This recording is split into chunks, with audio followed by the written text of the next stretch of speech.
तो हेलो दोस्तों, आप सब बने रहिए। मैं आपका भाई मनीष कश्यप। मैं आज रिलाई करने वाला हूँ भोजपुरी सिंगरों को और भोजपुरी राइटरों को। तो आजकल गाना बहुत ट्रेंडिंग हो रहा है, देवराबाद धोनी चटना।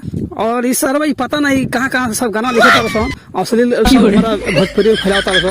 तो रिलाई करे वाला बानी आप सब बना रही और चली उनके घर है वो चंदन चंचल। अरे हो सरवा मनीष कश्यप हमें घर में कहा आता हो। अरे बाप रे बाप, कहा था ना भाई। अरे सरवा बुझा कि हमें के रैली आता का गाना कहले बनी और ट्रेंडिंग एक पर चलता। अरे सारा बड़ी डेंजर बना है बड़ी क्यों करे भाई ना तो तनी के लाइक करे सर लोग तनी के पूरे बिहार के बदनाम कर रखल बा। हई देवरा ढोल चटना बा हमला चटना नहीं खे ऐसे गाल जाए ज्यादा मनुष्य होया हम आपको 10 मिनट दोबारा ना गाल जाए सर लोग तनी के बहन बेटी के लगे इस गाना बजा जाए अच्छा लगी झाड़ जाए भैया गलती हो बोला अब से गाना ना गाल जाए तार पहुंच लगी तनी के बड़ी मार मारन तरीके। अरे मार खंगा कर लसदी। अरे बाबा पिकेरन भैया हो बताओ ना हमरा कहो बात से तू गाना गा दलानु तारा गोड़िया में जाके माइको हुर दे हाँ हाँ भैया अब ना गाम हम ना गाम। हाँ तो पिक्के आर्यन जी अब मतलब ये इतना अश्लील गाना क्यों लिखे हैं? अच्छा देखिए ये अश्लील गाना नहीं है, ठीक है। जो है देवरा ढोल चट रहा है तो इसमें बुराई का हो गया। पवन सिंह भी गाए हैं, खेसारी भी गाए हैं।